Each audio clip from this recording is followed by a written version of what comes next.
So hello guys, কেমন আছো তোমরা সবাই? আমি তো খুব ভালো আছি। তোমাদের জন্য নতুন একটা রোস্ট ভিডিও নিয়ে চলে এসেছি। তো চলো সেটাই আগে স্টার্ট করা যাক, বেশি না বকে।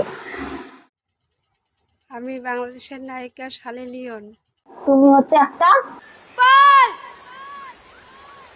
যশোদা, দরজা এত খোলো। রাত্রে কে ডাকছে? কে? আমি বাসুদেব। দেখি। আমি কংসের হাত থেকে রক্ষা করার জন্য আমি তোমাকে কৃষ্ণের হাতে তোমাকে তুলে দিয়ে গেলাম। A few moments later.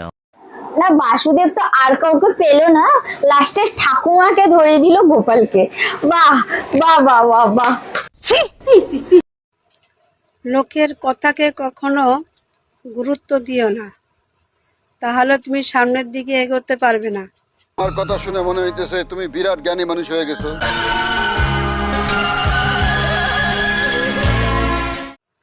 একটা কথা তুমি মনে রেখো, জীবনটা তোমার, কিন্তু লোকের নয়। আমরা তো জানতেই পারতাম না আমাদের সানি লিওনি ঠাকুমা না বললে, আজকেই জানতে পারলাম কথাগুলো। কেসটা তুমি ধরেই ফেলেছো। আমি ভারত মাতা। আচ্ছা, তুমি ভারত মাতা, বুঝলাম। তোরা ভারত মাতার সন্তান। কি? আমরা তোমার সন্তান না, ভারত মাতার সন্তান, তোমার না। আর তুমি কখনো ভারত মাতা হতে পারবে না। নিজের থোবনাটা আগে দেখে আসো আয়নায় যে।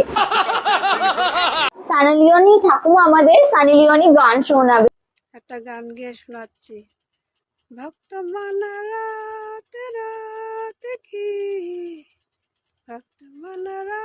সানি লিওনি ঠাকুমা শুধু কচি সাজার অ্যাক্টিং করে, কিন্তু আদৌ কি উনি কচি? না ঠাকুমা, আপনি কচি না। কারো কেউ নেই কো আমি, কেউ আমার নয়। কেউ তোমার হবেও না। কেন বলো তো? তোমার এই পাগলামি ছিট ভিডিও মার্কা দেখে না আমাদেরই তো মাথা গরম হচ্ছে। তাহলে তোমার কে থাকবে বলো? তোমার কেউই থাকবে না। কথা কি ক্লিয়ার না ভেজাল আছে? ক্লিয়ার। যদি ভিডিওটা ভালো লেগে থাকে লাইক কমেন্ট শেয়ার করতে ভুলবে না। আমি বেশি বড় ভিডিও করলাম না তোমাদের জন্য, তোমরা যেন চটপট ভিডিওটা দেখে নাও। আর আর কি, লাইক।